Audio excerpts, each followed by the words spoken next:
Hello दोस्तों, नमस्ते प्रणाम। मैं संगीता कश्यप अपने यूट्यूब चैनल में ही सभी दर्शकों का स्वागत करती हूँ। मैं एक होली फगुआ गीत लेके आई हूँ दोस्तों। अगर गीत अच्छा लगे तो कमेंट करके जरूर बताना, लाइक करना, शेयर करना, मेरे चैनल को सब्सक्राइब करना और कमेंट करके जरूर बताना दोस्तों ये गीत आप लोगों को कैसा लगा। बगियन में अमवा बहुरा सखी, बगियन में अमवा बहुरा, बगियन में अमवा बहुरा सखी, बगियन में अमवा बहुरा। के करे घर में सीता कुंवारी, के करे घर में सीता कुंवारी, के करे घरवा में गौरा सखी, बगियन में अमवा बहुरा।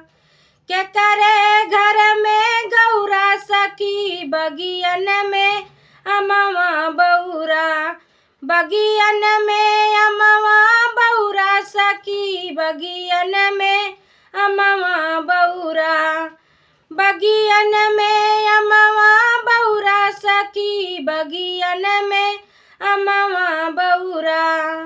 राजा जनक घर सीता कुंवारी, राजा जनक घर सीता कुंवारी, हिमांचल घरवा गौरा सखी, बगियन में अमवा बहुरा, हिमांचल घरवा गौरा सखी, बगियन में अमवा बहुरा, बगियन में अमवा बहुरा सखी, बगियन में अमवा बहुरा, बगियन में अमवा बहुरा सखी, बगियन में अमवा बहुरा।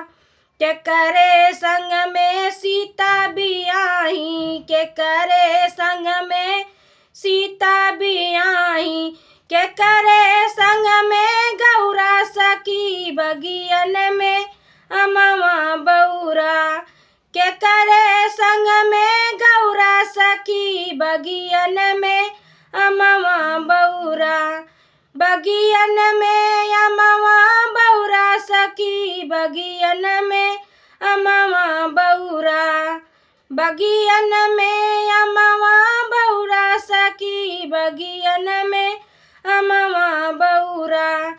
राम जी के संग में सीता ब्याही, राम जी के संग में सीता ब्याही, शिव जी के संगवा में गौरा सखी, बगियन में अमवा बहुरा, शिव जी के संगवा में गौरा सखी, बगियन में अमवा बहुरा, बगियन में अमवा बहुरा सखी, बगियन में अमवा बहुरा, बगियन में अमवा बहुरा सखी, बगियन में